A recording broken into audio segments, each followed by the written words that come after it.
Let's try the viral cracked broccoli by the Savory Nook. It is quick to put together, easy and delicious, all of the things that I love. Let's give it a try. We're going to start with oiling our baking dish.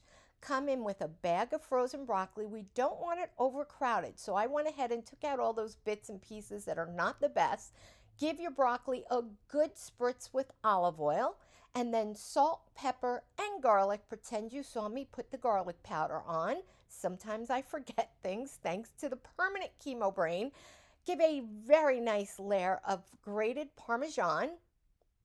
And then we're going to come in with the Italian style breadcrumbs, giving it also a nice layer. And the key is do not mix anything. Now we're going to spritz it very well with our olive oil. And then we're going to put it into our oven that's been preheating at 375 degrees. First, let's give it a cover. Now we're going to put it into the oven for 30 minutes.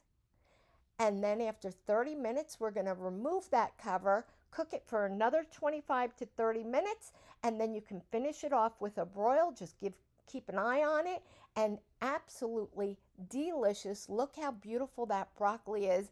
It was so good, so easy. We all loved it. This will definitely be a regular in our house. Let me know if you try it and what you think.